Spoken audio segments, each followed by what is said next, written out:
Bueno, en primer lugar, a mi izquierda tengo a José Miguel Delgado Barrado. José Miguel Delgado Barrado es catedrático de la Universidad en el área de Historia Moderna de la Universidad de Jaén. Se ha formado en la Universidad Complutense de Madrid, en el Colegio Superior de Investigaciones Científicas y en el Instituto Universitario Europeo de Fiesole en Florencia, Italia. Ha sido investigador contratado en el Departamento de Historia Moderna de la UNED de Madrid y actualmente es profesor tutor de la UNED de la provincia de Jaén en la sede de Úbeda. Es un entrañable y querido compañero. Sus líneas de investigación están relacionadas con el reformismo borbónico del siglo XVIII y sus conexiones europeas y americanas. Es especialista en el estudio y análisis del proyecto de las nuevas poblaciones de Sierra Morena bajo el reinado del rey Carlos III y en las transformaciones territoriales del reino de Jaén durante la Edad Moderna entre los siglos XVI y XVIII.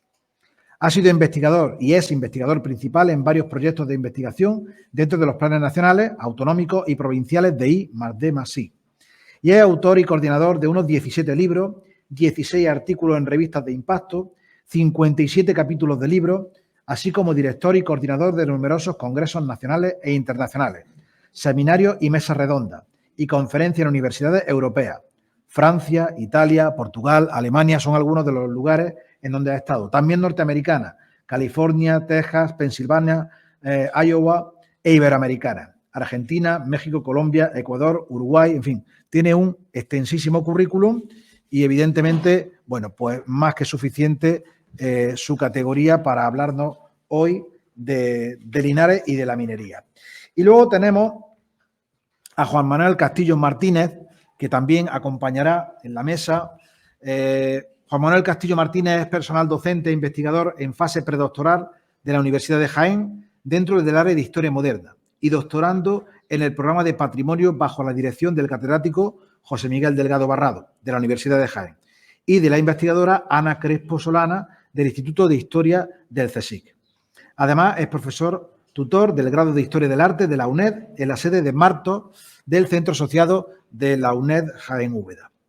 En cuanto a su formación académica, es licenciado en Historia del Arte con itinerario en Arqueología por la Universidad de Jaén, máster universitario en Arqueología por la Universidad de Granada en 2013-2014 y máster en Estudios Avanzados en Patrimonio Cultural, Historia, Arte y Territorio por la Universidad de Jaén en 2015-2016. Además, obtuvo el grado de Geografía e Historia en la misma institución en 2016-2020, completando su formación académica con un máster universitario en Profesorado de Educación Secundaria Obligatorio y Bachillerato, Formación Profesional y Enseñanza de Idiomas en la especialidad de Geografía e Historia en la Universidad de Jaén entre 2020 y 2021. Y como currículum paralelo es técnico medio en Arqueología y Sistemas de Información Geográfica desde el año 2015 y piloto certificado de UAS de categoría abierta, subcategoría A1, A3, por la Agencia Estatal de Seguridad Aérea, desde el año 2024. Así que muchísimas gracias, Juan Manuel Castillo, muchísimas gracias también a José Miguel Delgado, que nos van a hablar de corografía minera de las nuevas poblaciones de Sierra Morena y su entorno a finales del siglo XVIII. El sector Linares-La Carolina. Adelante, muchas gracias. Muy bien, muchas gracias. Muchas gracias por la amable presentación. El UAS es un dron, no, para que nadie piense que es un aparato extraño. Quiero dar las gracias, como es de recibo, pues lógicamente a los organizadores del evento, del seminario, a la UNED, a Vicente, a Manuel, por su apoyo constante, a estos que somos profesores tutores, que estamos a vuestro servicio y al servicio de la sociedad, ¿vale? Y también la acogida y la colaboración y financiación, pues, lógicamente, del Ayuntamiento de Linares. Linares no es una plaza fácil, es decir, Linares cuenta con una serie de centros de estudios, de asociaciones culturales que van más allá de lo cultural, rozando la investigación o pasándola, y por lo tanto venir aquí a hablar de temas que son muy queridos y muy conocidos por parte de los asistentes, pues es complicado. Pero cuando Vicente nos comentó la posibilidad de colaborar con alguna aportación que pudiera salir de nuestros estudios, pues lógicamente dijimos que sí, que adelante. Y además ya tenía muchas ganas de venir a Linares después de años en el dique seco, pero por circunstancias muy puntuales. He sido invitado varias veces a dar charlas aquí y después me une mi gran amistad con Ana en la sede de... He sido profesor tutor en la sede de Linares durante muchos años, haciéndola compatible también con la sede de Andújar, con lo cual, en fin, y ahora estoy en Úbeda, me falta Jaén y me falta Alcalá la Real. Bueno, en fin. Centrándonos en el tema, tiene que pensar que esto es una charla, una conferencia de encargo. Es decir, tenéis información sobre algo relacionado con el tema de la minería histórica en Linares o en la cuenca de Linares, la Carolina, con vuestros estudios. Y, bueno, en principio podríamos decir, como ha dicho el compañero Antonio, pues no somos especialistas en tema de minería y en tema de minería de Linares. Pero sí es cierto que de una forma indirecta y ya de una forma directa a raíz del encargo, hemos elaborado esta reflexión, que no deja de ser simplemente un punto de vista de los conocimientos adquiridos en los últimos años enfocados a un tema que en apariencia parecía secundario en nuestras investigaciones relacionadas con pues el cambio, la gran transformación territorial que se produce en el norte de la actual provincia de Jaén, con la fundación de las nuevas poblaciones de Sierra Morena, y que, lógicamente, van a afectar de forma directa a ese triángulo que ya ha sido citado, ¿no?, de Vilches, Baños y Linares. ¿De acuerdo? Bueno. El concepto coreografía minera nos sirve, está utilizado en un doble sentido. Esta coreografía, en el fondo que viene, bueno, pues de corrientes historiográficas de historia del arte, es el uso de dos herramientas como son la cartografía y la documentación escrita. Imagen y palabra.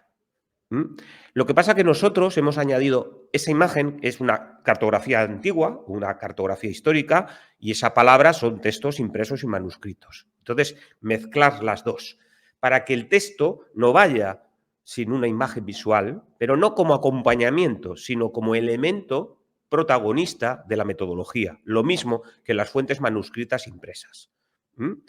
Y por así decir, la herramienta que nosotros aplicamos a esta coreografía clásica es la de crear una cartografía personalizada. Mejor dicho, no es una cartografía, son mapas elaborados a raíz de las fuentes tanto cartográficas históricas, cartografía antigua, y textos y documentos, manuscritos y impresos de nuestros temas. Con lo cual, pretendemos que sea un elemento muy visual, muy didáctico, y bajaremos o subiremos el nivel, también dependiendo de nuestros conocimientos, pero que es una herramienta que se puede utilizar en foros de este tipo, en foros de enseñanzas medias o de enseñanzas superiores en la universidad, o si nos tenemos que ir a seminarios de especialización, porque jugamos con todos estos elementos. Tengo que señalar también, bueno, para tranquilidad del público, el tiempo concedido, los 3/4 de hora, está dividido entre los dos. Yo no voy a hablar una hora y él otra. Entonces, relájense porque no pretendo, o sea, pretendo volver a Linares, no que me echen de Linares, ¿no? Entonces, vamos a repartirnos un poco, casi como el poli bueno, la juventud, divino tesoro, y yo ya el poli malo. ¿Vale? Porque estamos acostumbrados muchas veces a esto que siempre se dice, ¿no?, la historia políticamente correcta. Entonces, él va a hablar de la historia políticamente correcta y yo de la conflictividad y de la política no correcta o oculta, que muchas veces pues, se nos pasa. Y otro anuncio antes de pasar a lo que sería el índice de nuestra participación. No están todos los factores que tienen relación con esta coreografía minera o con la minería de Linares. No están todas las fuentes puestas encima de la mesa. Es simplemente un juego con las que tenemos, las que hemos considerado que nos facilita pues, nuestras hipótesis de partida. Por lo tanto, encontrarán pues, que a lo mejor no hay tantos números, pero a cambio hay más imágenes. Es decir, que no es un relato, no es una reconstrucción, porque es una metodología que nos llevaría a utilizar muchas fuentes documentales durante mucho tiempo, tiempo cronológico desde un punto de vista histórico, y después repartidas tanto en el Archivo General de Simancas, en el Archivo Histórico Nacional y Chancillería de Granada, porque el poli malo va a ir a juicio, va a ir a la Chancillería de Granada.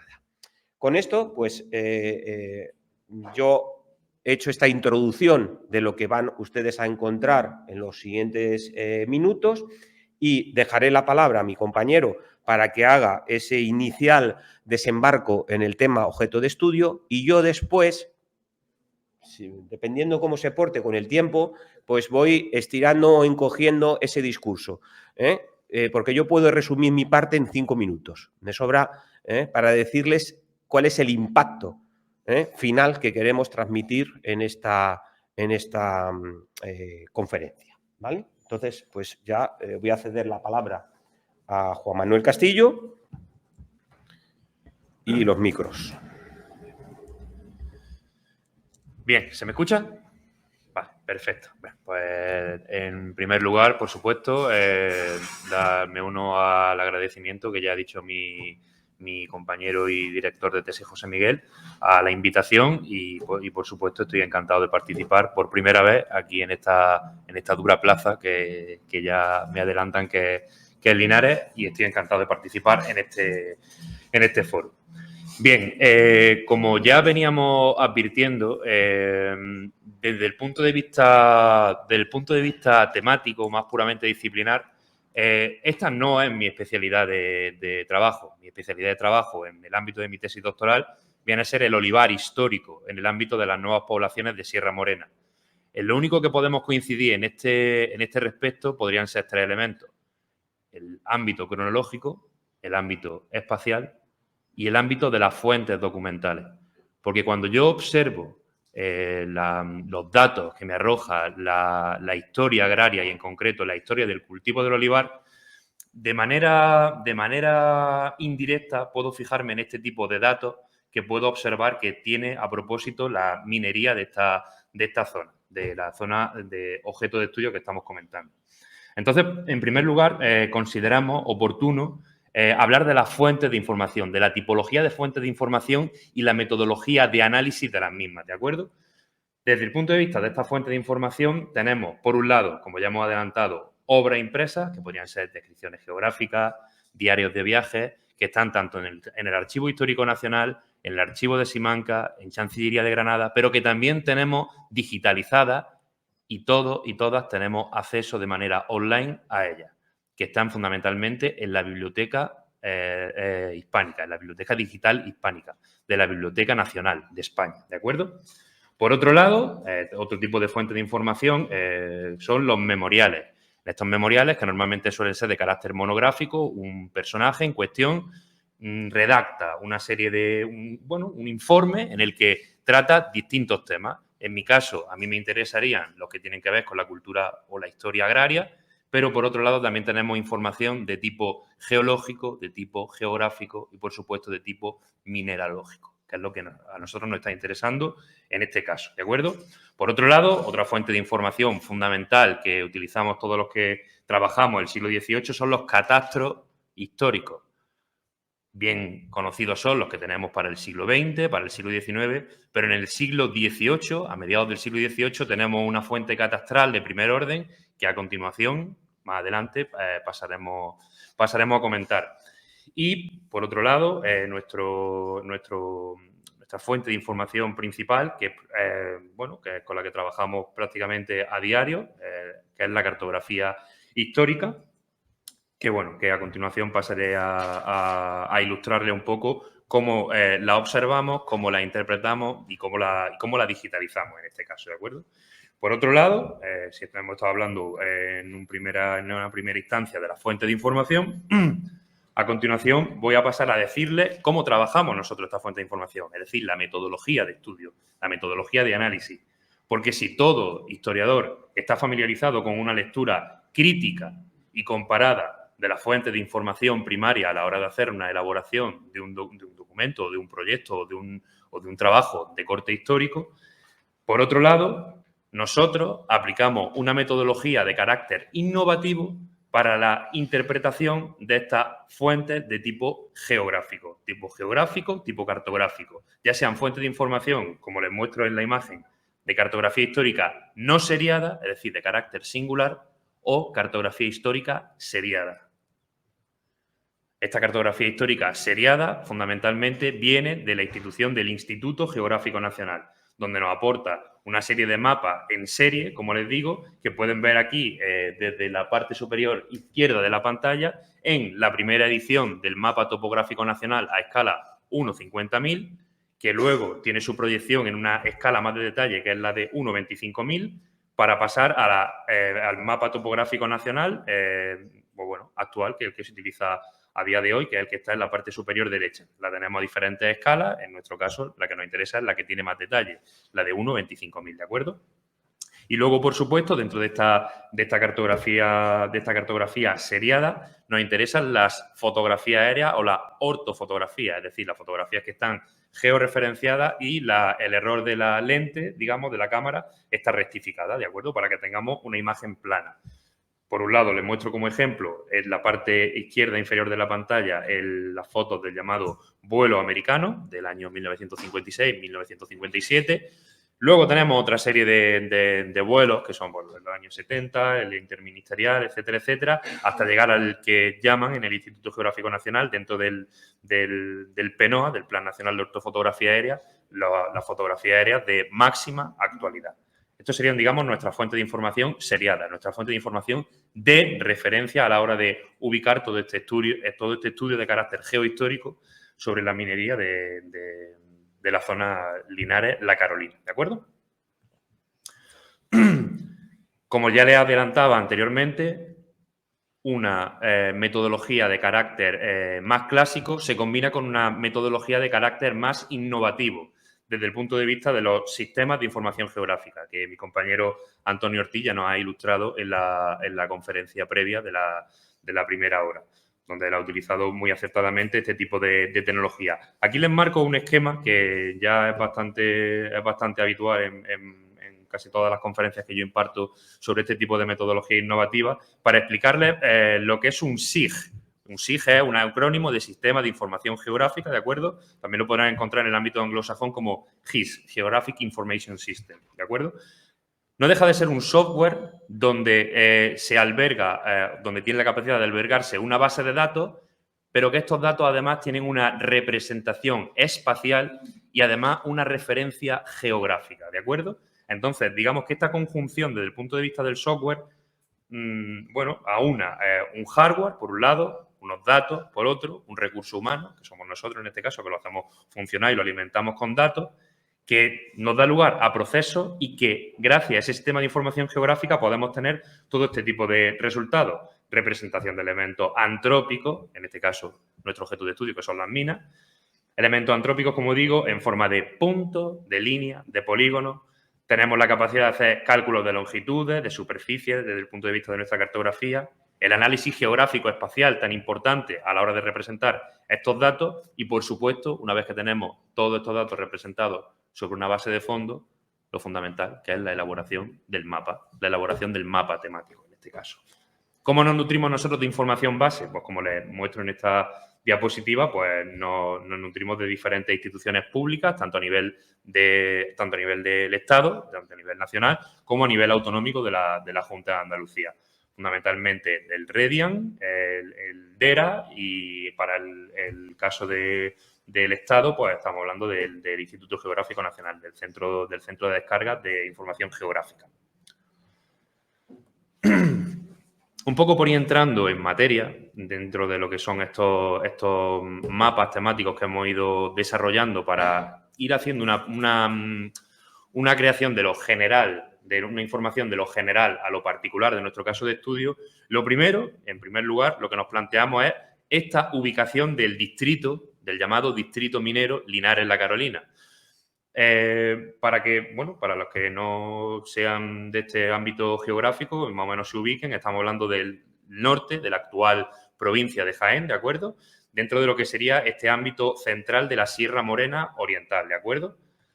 Desde el punto de vista de la agrupación de los municipios que se ven afectados de alguna manera por este distrito minero de Linares-La Carolina, tenemos los actuales municipios de Baños de la Encina, de Santa Elena, de Vilches, de Linares, de Guarromán, de Carbonero, La Carolina. Este pequeño exclave territorial de Guarromán, que es Zocueca, que en su origen fue una nueva población de la época de Carlos III, y por supuesto el municipio de Linares. Este sería un ámbito geográfico, un ámbito territorial, un ámbito jurisdiccional, por supuesto amplio, porque el distrito minero podría acotarse un poquito más, y por supuesto actual, para que podamos ubicarnos desde un punto de vista de la geografía actual. Progresivamente iremos descendiendo en términos cronológicos hacia atrás, hacia nuestro ámbito de estudio desde el punto de vista histórico, ¿de acuerdo? Pero antes es importante conocer la geografía y en concreto la geografía física que explica la ubicación de este tipo de recursos mineros en este ámbito espacial y geográfico en el que nos estamos moviendo.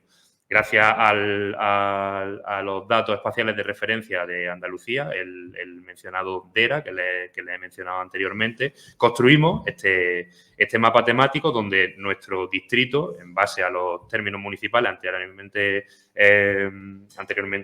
mencionados en el mapa anterior, vemos que los dominios territoriales donde nos estamos moviendo son fundamentalmente tres.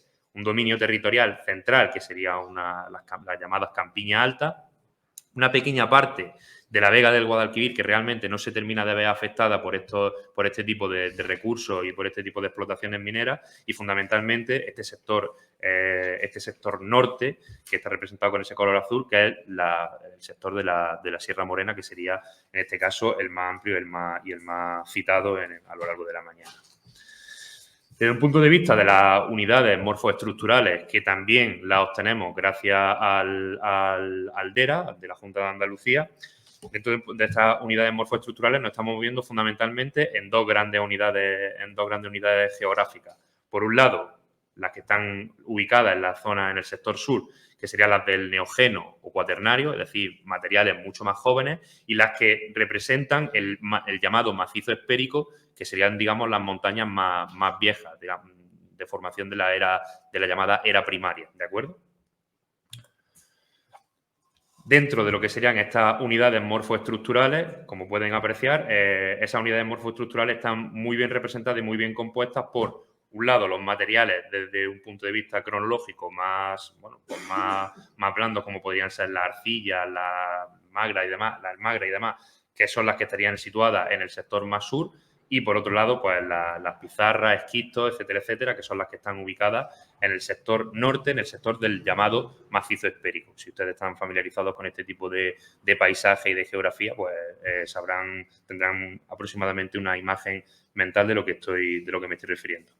Este mapa, además, se apoya en este mapa siguiente, en el que vemos, por un lado, que los materiales cronológicamente más jóvenes son los que se ubican en este sector sur, y los cronológicamente más antiguos, representados con una coloración más oscura, son los que están ubicados en el sector norte, en este sector del macizo esférico, que sería con lo que correspondería con el segundo, tercer escalón de Sierra Morena, el segundo y tercer salto de falla que se conoce. Bien, pasando a un ámbito cartográfico temático una información histórica, les presentamos el siguiente mapa. En este mapa se solapan dos niveles de información desde el punto de vista jurisdiccional. ¿Por qué?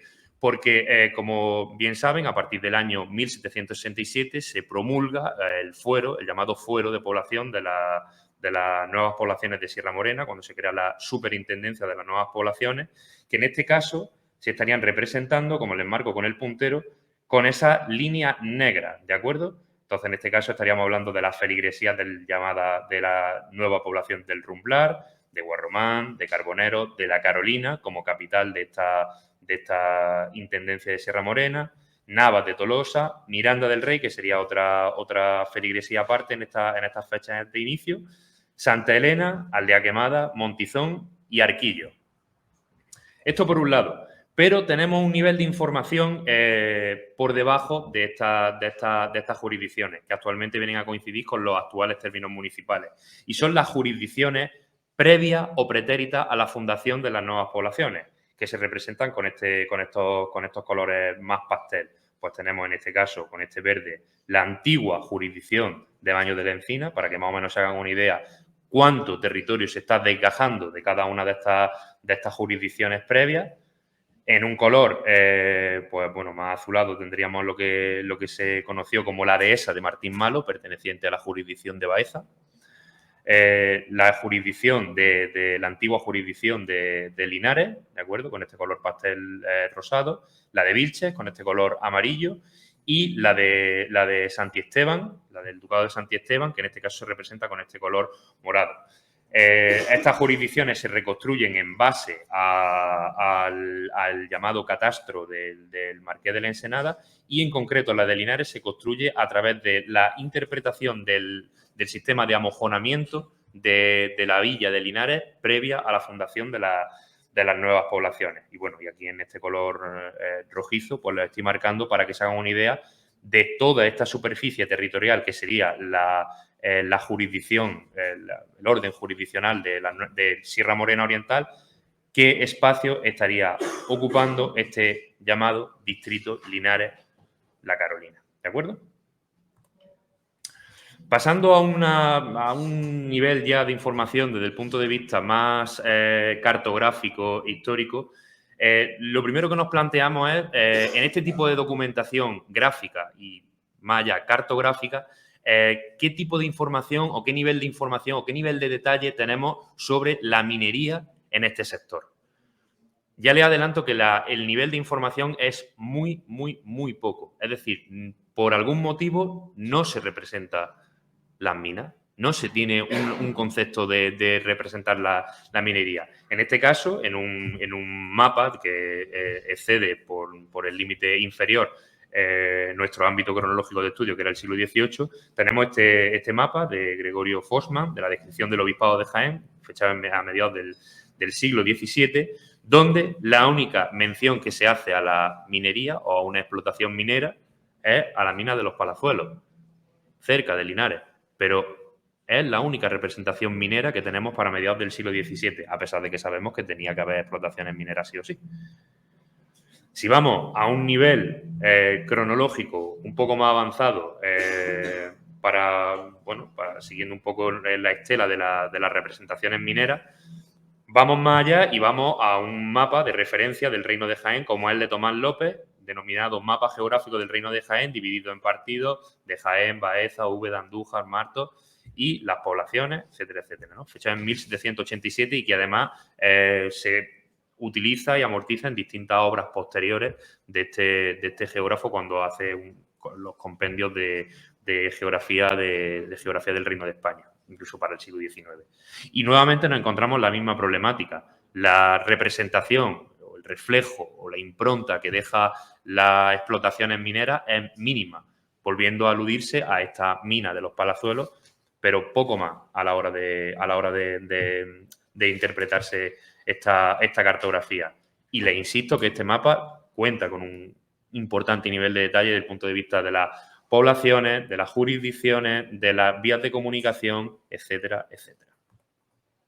Si vamos un poco más allá y nos centramos en uno de los mapas resultantes bueno, sí, uno de los mapas que aunan el proyecto de las nuevas poblaciones de Sierra Morena, fechado a finales del siglo XVIII, entre 1792 y 97, hecho por parte del equipo y en concreto de la mano del ingeniero militar José de Ampudia y Valdés, titulado Plano Geográfico de las Nuevas Poblaciones. La alusión que se hace a las minas de esta zona es ínfima. Es esta que les represento aquí, que les señalo aquí, que simplemente hace alusión a una comprensión de las minas de Linares. Pero ya está. Simplemente se menciona una especie de línea y ya está. No hay ninguna otra mención desde el punto de vista cartográfico o gráfico a una explotación minera en este entorno. Sin embargo, si pasamos al siglo XIX, y en este caso se lo traemos interpretado con sistemas de información geográfica, según la primera edición del Mapa Topográfico Nacional a escala 1:50.000, que lo tenemos fechado para en torno a los años 70 del siglo XIX, no, claro, tiene tal nivel de detalle que si les trajera una captura de pantalla de toda esa zona, de lo que es este entorno, realmente los iconos no se podrían ver. Por eso hacemos este mapa temático para que se fijen única y exclusivamente en lo que es la representación minera. Están georreferenciadas una a una, ¿de acuerdo? Fíjense que si para 1792, 1797, este ingeniero militar no representa ninguna mina, para 70 años más tarde, lo que tenemos es una importante explosión de explotaciones mineras que fundamentalmente tendría que ver con la creación de estas nuevas minas a propósito de la inversión extranjera de las empresas inglesas y francesas cuando se crea el distrito minero. Pero, sin embargo, no deja de ser llamativo que tengamos esta grandísima eclosión de minas y, en concreto, y se lo represento en este mapa de calor, donde se muestra este gradiente, los colores más claro es donde hay una importante concentración de explotaciones mineras. Es decir, que en este mapa hay muchos puntos que, dada su cercanía, a veces no podemos contabilizarlos. Por eso se hacen este tipo de mapas de calor, ¿de acuerdo? Entonces, como pueden comprobar, en esta zona al noroeste de la población de Linares vemos una importante concentración en esta especie de arco que haría frontera con las poblaciones de Guarromán y Carbonero. Además, si vamos un poco más allá, centrándonos en la información que nos da el DERA en este caso, estas son las explotaciones mineras que se pueden encontrar actualmente en activo, representadas en color verde, las que no están en activo, en color naranja, y además las que en color más azulado están actualmente declaradas como BIC, como bien de interés cultural, ¿de acuerdo? Entonces, para que vean cómo de una cartografía histórica de finales del 18, principios del 19, apenas si tenemos una mención a lo que es la explotación minera, a partir del siglo XIX y fundamentalmente a partir del XX, fíjense esta importante eclosión que podemos encontrar. En este caso, cuando hacemos una interpretación de las fuentes de información... ¿Se me está escuchando mal? No, perdón, vale, no quería interrumpir. No se preocupe. Perdón, es que digo, vaya, es que no se me está escuchando nada y tengo que volver a empezar. Desde el punto de vista de la interpretación de los catastros históricos y en concreto de las respuestas generales del catastro del Marqués de la Ensenada, para el estudio de la minería es muy interesante centrarnos en la pregunta número 17 sobre si hay minas, si hay salinas, si hay molinos, etcétera, etcétera. Entonces, centrándonos en estas jurisdicciones previas que he comentado anteriormente, que representamos en este mapa temático, tenemos fundamentalmente alusiones muy puntuales a las explotaciones mineras cuando vamos a las hojas vamos, mejor dicho, a las secciones que hablan de la villa de Bailén, de la villa de Baños, de la villa de Vilches o de la villa de Linares. De la villa de Baños o de la villa de Vilches se hace alusiones genéricas a que hay minas que tienen muchas veces problemáticas de inundaciones, pero poco más. Incluso en algunos casos se habla de minas que directamente están abandonadas. Es decir, que no tienen ningún tipo de aprovechamiento. Para Bailén, en concreto, se hace referencia a una mina que la explota un particular y que además es una mina donde se extrae alcohol. En la parte inferior de la pantalla les traigo una pequeña captura de pantalla del Diccionario de Autoridades donde define, según una definición de 1726, qué es el alcohol, que fundamentalmente, y les leo textualmente, es una piedra de mineral metálica de color negro que tira algo azul y resplandece. ¿De acuerdo? Es un mineral, en definitiva, es un material bruto que se tiene que procesar.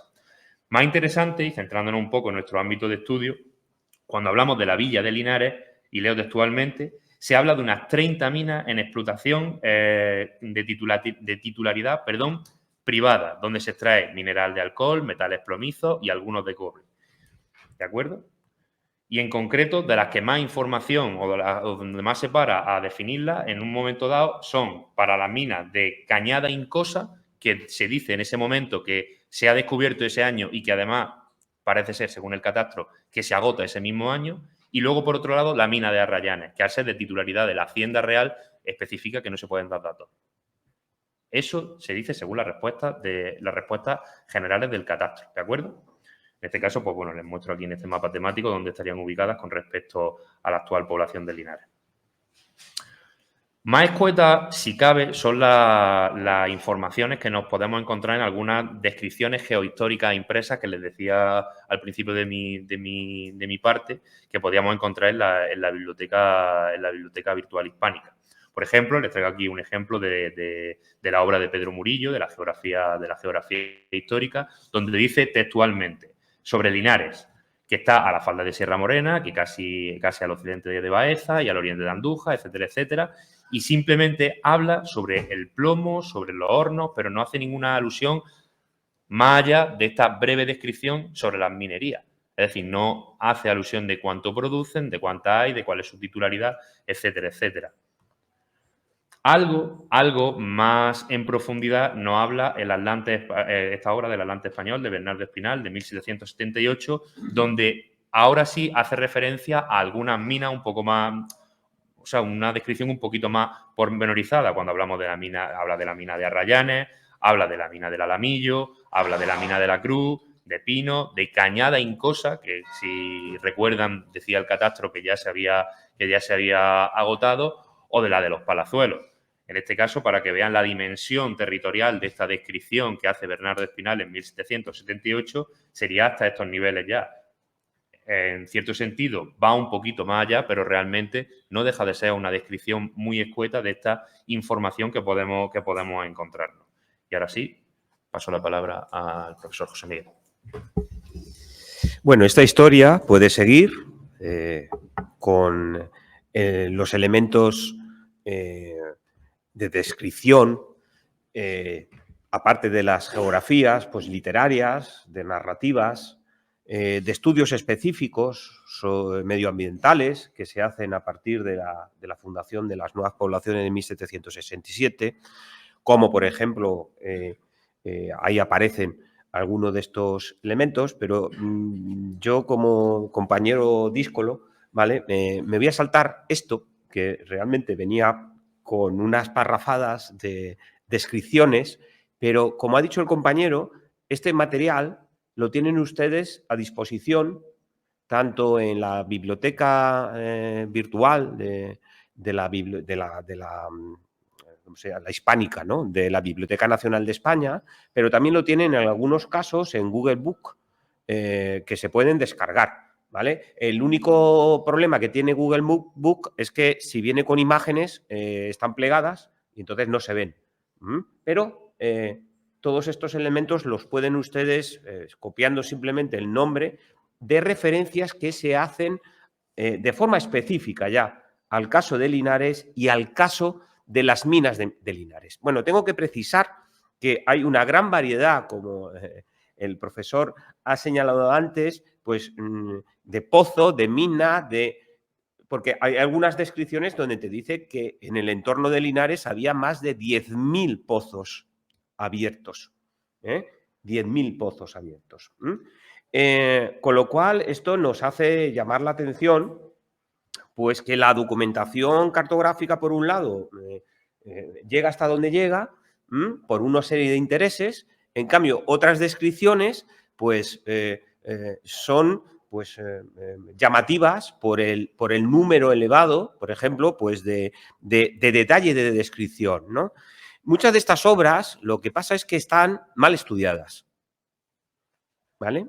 Por ejemplo, se ignora, no se aprecia el tema de los tiempos de redacción y de edición. Entonces, pero cualquiera, Antonio Pons, Wallace, Lanes y Duval, el propio traductor de Lacroix, que eso es otro problema, José Jordán y Frago. Entonces, diferencian el año de edición cuando el viajero está describiendo 20 años antes. O hace 2 viajes. Y uno es entre 1770 y 1775 y el otro es entre 1785 y 1790. Bueno, ya esto es un hándicap. El segundo es confundir el tema de las traducciones. José Jordán y Frago ha pasado como el traductor de Lacroix, que hace esa historia geografía moderna pues en los años 40. En los años 40, 1740. Y Jordan lo que hace es, en el último tercio del siglo XVIII, traducir una obra menor, porque ni sale el reino de Jaén siquiera en esa geografía francesa, y lo que hace es aumentar, con lo cual no es Lacroix, es él que ha estudiado. Ahora, ¿cuáles son las fuentes que utiliza? Pues habrá que estudiarlo, porque es un personaje bastante desconocido. Siempre, bueno, no he querido poner una tabla de comparación de los capítulos que escribe o redacta el francés con el español, que es miembro de la Real Capilla del Convento de la Encarnación de Madrid, ¿no? Son de estos eruditos del siglo XVIII, ¿no? Y demás. Entonces, pero todo eso lo tienen a su disposición. En cambio, les vengo a hablar de un memorial, que no sé si aparece, ahí está, que está fechado en 1790, que está localizado en un archivo, que no está en pares, es decir, que el investigador o la investigadora tiene que ir al documento y que, fechado en 1790, nos retrotrae, nos ambienta la historia de Linares casi desde el periodo en el que se independiza de la ciudad de Baeza en 1565. ¿Y cómo es posible esto? ¿Cómo es posible que un memorial de 1790, pues porque es un proceso judicial que arranca precisamente de, voy a utilizar un concepto que no es de la época, ¿vale? La expropiación de parte del término de la villa de Linares a partir de la fundación de las nuevas poblaciones de 1767. Y al ser un elemento jurídico, esto se retrotrae porque se ha quedado ahí, pero si no, Adán y Eva. Porque toda prueba escrita, todo documento, real decreto, real aprobación, se mete en ese proceso judicial, en esa descripción judicial, porque en el fondo tenemos que decir y tenemos que recordar que la minería es territorio y es un territorio de explotación y de interés. En el caso de la minería es de interés local, pero es también de interés de la corte, con esos reales de minas, esas fábricas de minas, con todo esos tinglados, esas redes de conexión de esos asentistas, que si para los grandes asentistas de la monarquía hispánica todavía tenemos tanto que saber, pues imagínense de unos pequeños, reducidos asentistas, pues saber la prosopografía de estos personajes es muy difícil, sería muy interesante, porque veríamos distintos planos desde la corte hasta Linares, de Linares hasta la corte. Y entonces, este proceso jurídico lo que hace es como dividir la historia de la minería y del término de Linares desde 1565 hasta 1790 y con 3 bloques cronológicos diferenciadores. Entre 1565 y 1677, que es donde cuando se produce, bueno, es un efecto muy común. Linares, después de grandes luchas para independizarse, para conseguir su villazgo de Baeza, es el punto final de eso y el punto de inicio de venta de territorio, venta de baldíos, venta de propios de la villa, para sufragar o guerras del rey o para pagar precisamente lo que ha tenido que pagar a la corona por su independencia. Y ese periodo va desde 1565 hasta 1677. Hay un vacío, pero es un vacío artificial por la fuente documental, que va desde 1677 hasta 1767. Cuando en este vacío, que estamos hablando de un periodo extenso, en un documento judicial no aparece reflejado, es que hay una cierta tranquilidad, o, entre comillas, o se ha sentado ya, para bien o para mal, lo que tienen que pagar, lo que han perdido y tienen que asumir el riesgo. Es decir, digo, que no solamente es que sea un año en concreto cuando pierde parte de su territorio, propiedad de la Villa de Linares, que estamos hablando que ya en 1583 hay una comisión para el tema de ventas de tierras, de baldíos y concejos, no solamente de Linares, también porque la historia de Linares en muchos elementos va unida, entiéndanme lo que voy a decir, con el caso de Vilches y con el caso de Baños.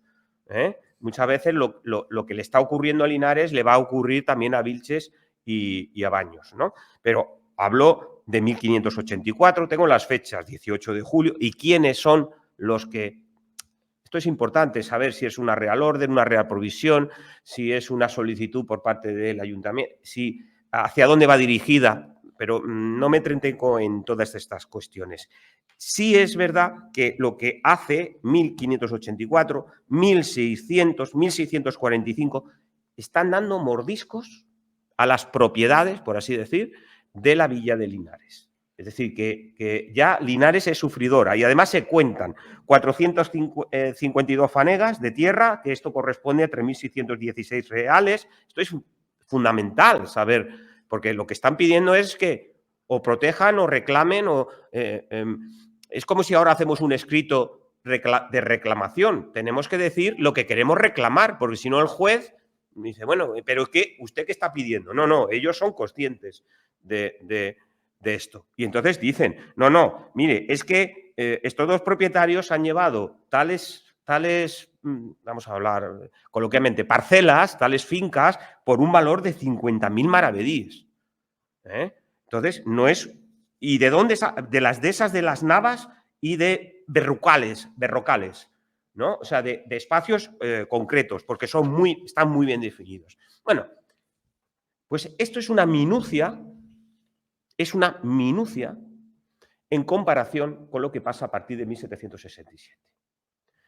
Y ahí es la parte del poli malo, por así decir. Sí que el reformismo borbónico, con el proyecto de la fundación de estas nuevas poblaciones, se va a llenar de gloria y es un proyecto que con sus cosas sale adelante, pero ha sido siempre muy bien tratado. Muy bien tratado. Desde un punto de vista políticamente correcto. Las luces, el siglo XVIII, Carlos III, sus ministros ilustrados y demás. Y esto llega hasta nuestros días. Incluso voy a decir una cosa, para mayor, ser más malo todavía.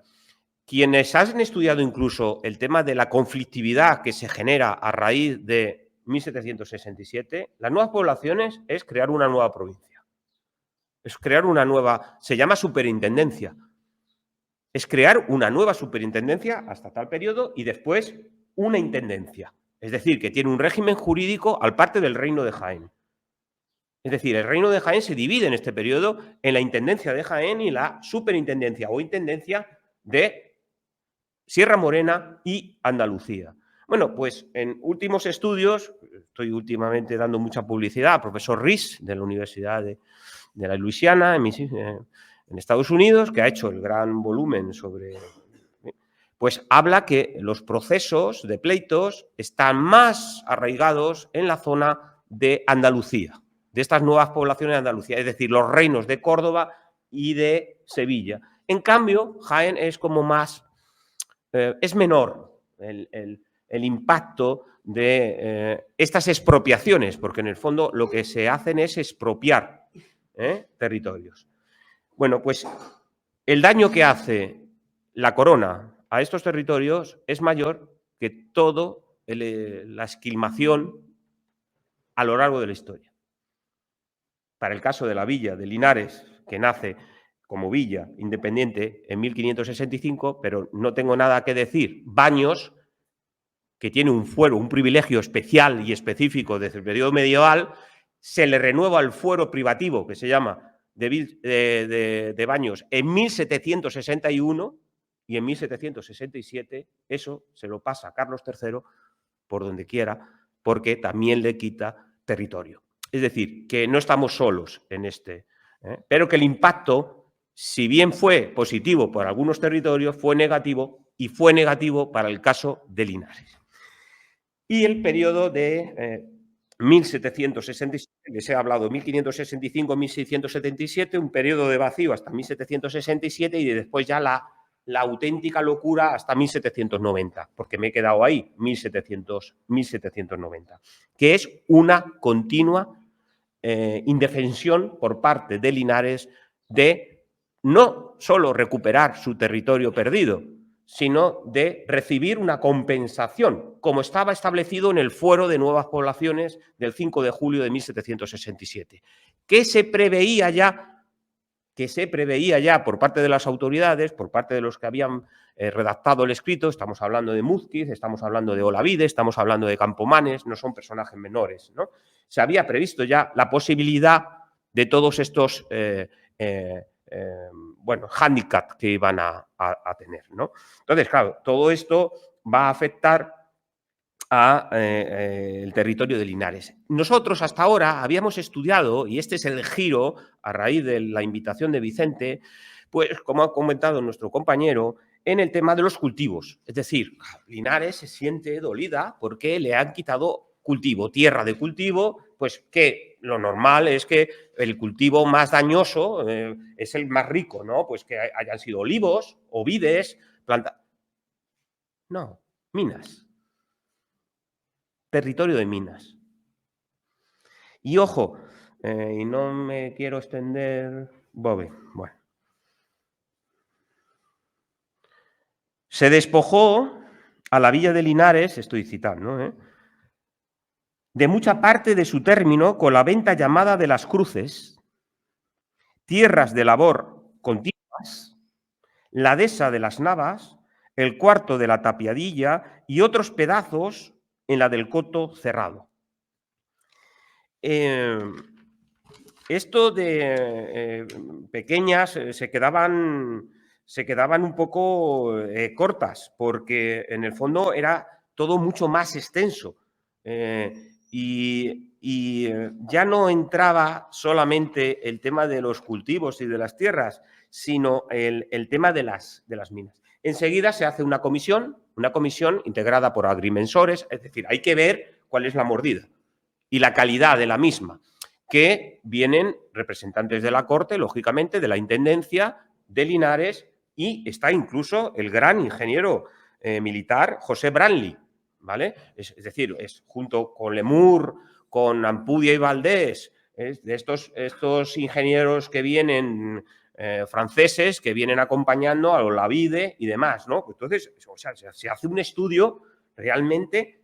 Claro, el primer proceso ya, cuando se funda, es 1767, en 1768 ya hay el primer pleito que establece, o la primera advertencia. Estoy no siendo jurídicamente correcto, o sea, en la terminología, pero es inmediato, la reacción es inmediata. No es que ahora, dentro de 10 años, nos damos cuenta que nos han quitado esto, ¿no? Sino, no, perdone. Claro, ya se pueden ustedes imaginar que desde 1768, que se inicia el primer paso contra la expropiación, estamos llegando a 1790, donde, ya juego con las cartas abiertas, no se resuelve el problema. No se resuelve el pleito. Y además, Este pleito tiene, bueno, tiene muchas aristas, porque lógicamente se va a Consejo de Castilla, se va a los fiscales del Consejo de Castilla, se va a las autoridades de la superintendencia. Lo que pasa es que precisamente Ondeano, que es el intendente de este periodo, superintendente o intendente, vamos a precisar un poco las cronologías. La superintendencia de Ondeano es de 1775 a 1789 y después ya pasa a ser intendente desde 84 hasta 1794. Es decir, es todavía sobreviviente a la última fecha de 1790. Bueno, pues todo se va a cargar contra Ondeano, con distintos matices que ahora veremos, ¿no? Pero lo que me interesa es que Linares escribe a Consejo de Castilla, a los fiscales del Consejo de Castilla, les responden, ¿vale? Pero también utilizan la vía reservada. Es decir, meten a toda la maquinaria que una villa como la de Linares puede meter para intentar recuperar sus derechos, no dejando ninguna vía, y esto es dinero. Es dinero, dinero en la corte, dinero para los representantes, para los... Todo este proceso es un coste añadido, porque ellos se quejan y se dicen, pero más o menos dicen así, estoy dramatizando un poco, ¿no? Pero señor, si hemos estado de acuerdo en todo lo que se nos ha quitado a lo largo de los siglos XVI y XVII, si incluso en la Real Provisión de 1675, que hay una comisión para ver qué hay de más jurisdiccionalmente no bien definido en los términos de la Corona de Castilla, ha pasado a la comisión, y para que no se celebre ninguna vista, hemos pagado 2.000 ducados al contado. Si ya hemos pagado, ya hemos hecho esto, ¿cómo ahora? Pues nos vienen a decir que tenemos que, lógicamente, pues ceder esos terrenos, ¿no? Y ahí se pone no solamente la villa, sino la fábrica de minas, con su delegado, un tal Salvador Tejerina y Vázquez, y el administrador de minas, don Pedro Núñez de Quirós.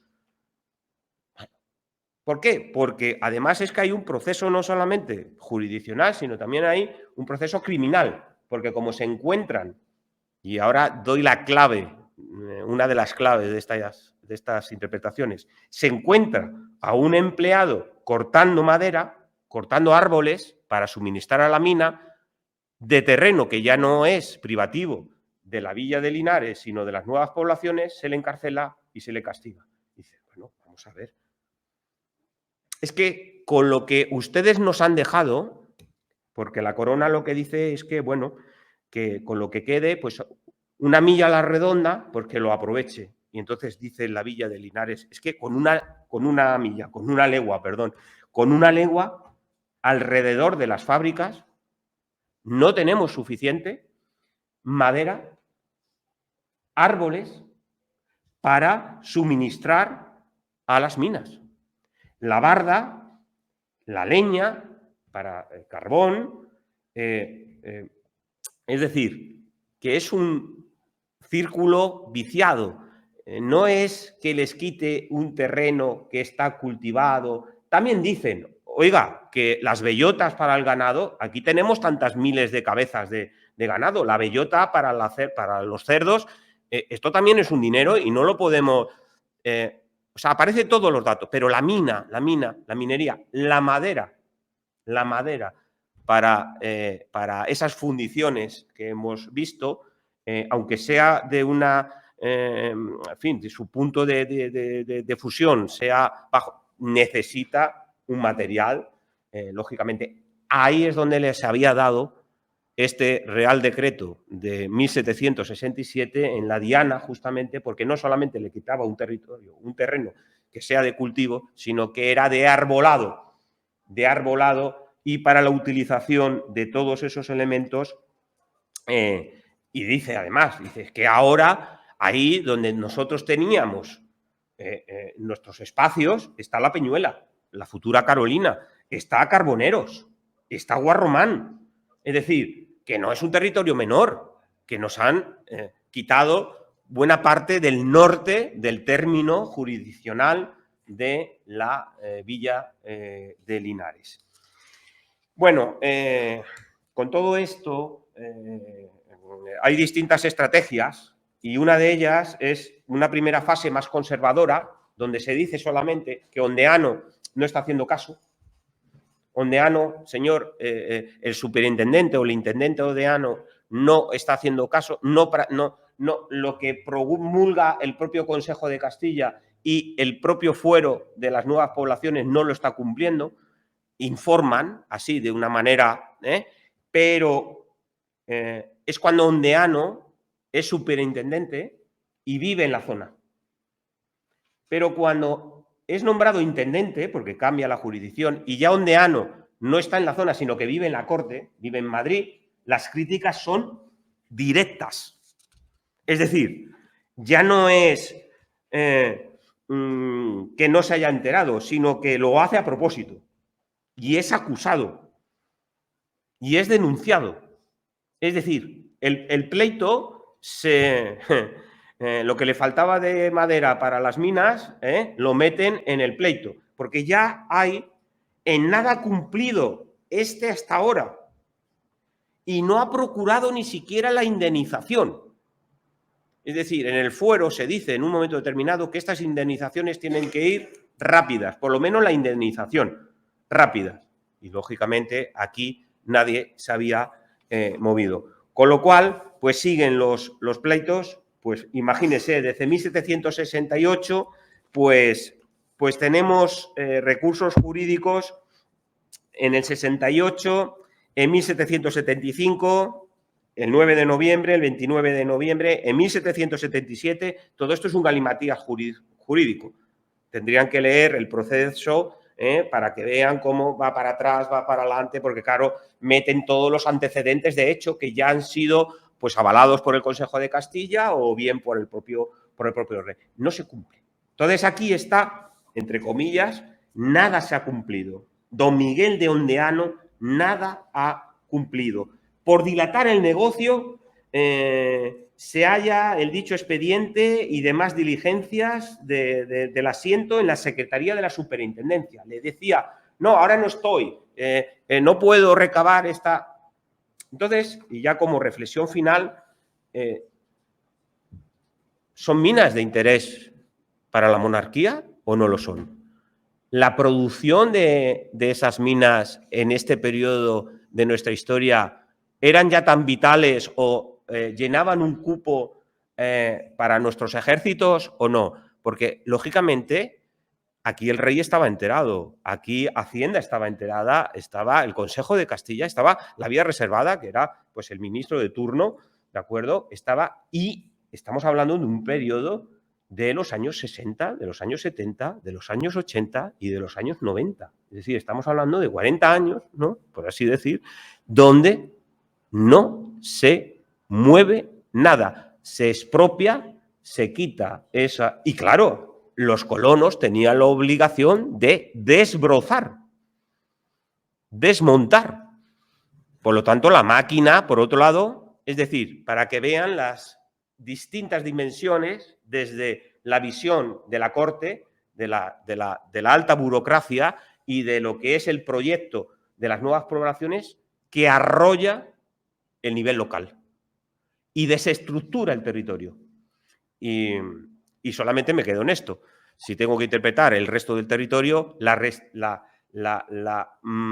entre comillas, mala territorialización que tiene actualmente la provincia de Jaén, y con esto no espero ganarme a nadie, viene precisamente del proyecto de las nuevas poblaciones de Carlos III en Sierra Morena. Muchas gracias.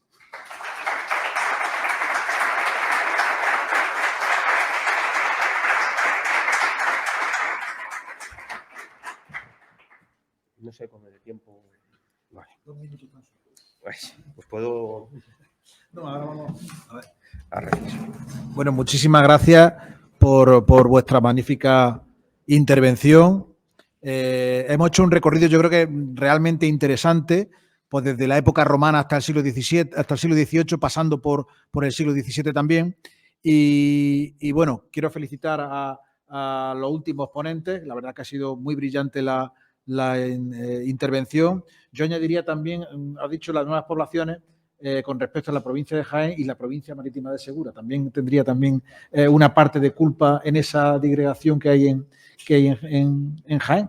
Ese problema que hay, digamos, Bueno, de hecho, las nuevas poblaciones de Sierra Morena lo que solicitan al rey es que por falta de madera venga de Segura. Y claro, Segura es muy compleja porque depende de Secretaría de Guerra, de Secretaría de Hacienda y después de la provincia marítima de Cartagena. Y entonces, entonces creemos que llega. Se dice la documentación. Lo que pasa es que ahí nuestra amiga Ana Crespo, con los estudios estos que hace de la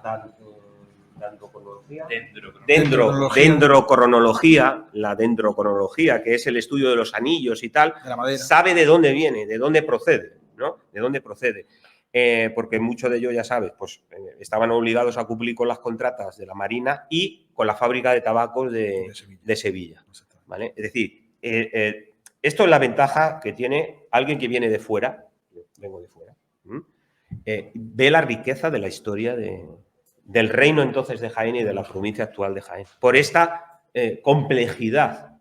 No es fácil explicar, o sea, se puede hacer fácil en el sentido de muy lineal, muy políticamente correcta, pero en el momento que introduces métodos de estudio, pues no te digo nada, con el tema ya más transversal, bueno, más interdisciplinar, multidisciplinar, con el tema de los SIG o de los vuelos, tal, pues sacas mucho plomo todavía. Sí. Bueno, pues quedan unos minutos. Yo creo que es el momento también de, si alguien quiere hacer alguna pregunta, no solamente a los últimos ponentes, el profesor Delgado Barrado, a Juan Manuel Castillo, sino también al profesor Hernández y también a Ortiz, Antonio Ortiz. Creo que es el momento de poder hacer alguna pregunta, a ver si alguien se atreve. Se anima. Se anima, sí.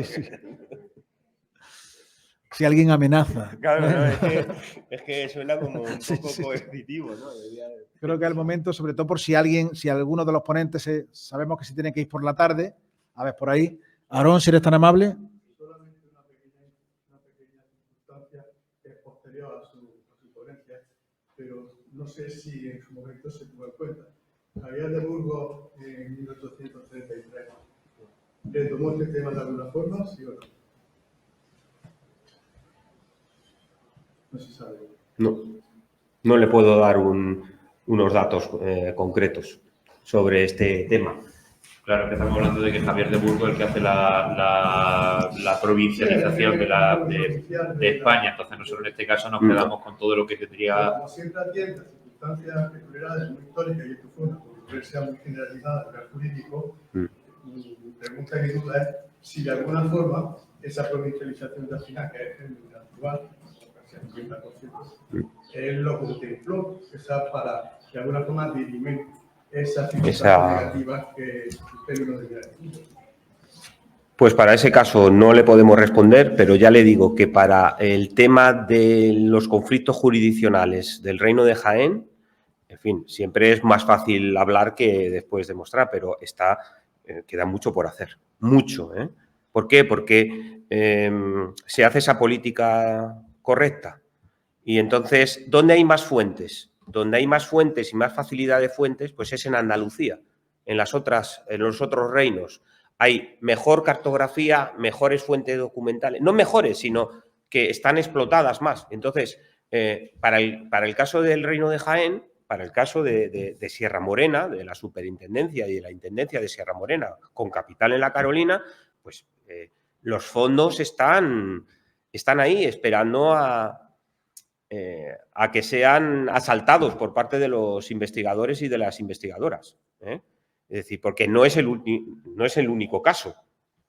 Y esto que estamos hablando de una villa de realengo, pero hay también de señorío, hay también eclesiástico, es decir, que hay una serie de... Y muchas veces perdemos el tino porque dicen, bueno, esto es siglo XVII, siglo XVIII, no, esto es una desamortización. Entonces, cuando pasa la autovía, ¿no? Y entonces te dice, no, ahora ¡pum! ¿Y cómo se...? Pues pleito, ¿estás de acuerdo? Sí, pues llegamos a un acuerdo, tal, ¿no? Y todo esto está ahí escondido en secciones de los archivos que ya hemos citado, tanto en Simancas como en el Histórico Nacional, porque muchas veces en nuestro gremio ya lo tenemos más que asumido, pero en otros no. Es decir, bueno, Simancas es para los siglos XVI, XVII y más el Histórico Nacional para el XVIII, y te lleva la sorpresa pues que es al revés, que para algunos casos pues hay que subir más hacia Simancas que no quedarse en la capital, ¿no? Entonces, para el caso que yo les estoy comentando, está no solamente que no esté estudiado, sino que está mal estudiado, que es peor que no estar estudiado. Porque está indicado, no, hay más conflictividad en el caso de Écija, el de la Carlota, la Luisiana, más que en el caso de la Carolina. No, perdón, no. Lo que no está es estudiado. Y entonces cuando lo estudiemos, pondremos en una balanza y compararemos si sí o si no. Sí tengo que decir que el caso de Écija tiene una conflictividad añadida, ¿vale? Porque el proyecto, se entiende mal el proyecto de las nuevas poblaciones, porque se piensa que es un proyecto global, que lo es, pero es también particular. Por eso habla de Sierra Morena como un hecho singular y Andalucía como otro hecho singular. En el caso de Andalucía y sobre todo en el Reino de Córdoba, lo que se persigue es el contrabando que entra desde el sur por Gibraltar. Entonces, se une la conflictividad propia del proyecto repoblador, de la expropiación del territorio, pero también de una serie de elementos sociales que están ahí pululando, que van a estar más vigilados que hasta entonces. No sé si me he explicado. Entonces, hay que... En Sierra Morena lo que se dice es otro error, que hay bandoleros, ¿vale? En el siglo XVIII hay bandoleros y entonces que hay que controlar y tal, pero eso ya Miguel Ángel Melón demostró que las expediciones militares para el control de contrabando, de bandolerismo en el siglo XVIII, sin salir del siglo XVIII, no están precisamente en la Andalucía oriental, están en la Andalucía occidental. Y además con puntos de calor se va viendo perfectamente que según te desplazas de Jaén capital, hacia Córdoba, Sevilla, va increciendo esa conflictividad y esas expediciones militares. Entonces, todo esto hay que ponerlo, bueno, encima de la mesa. ¿Más preguntas? Bueno, pues si no hay ninguna más, pues nada, lo dejamos hasta aquí y regresamos esta tarde a las 5 para entrar ya en la edad contemporánea. ¿Vale? Muchas gracias por todo.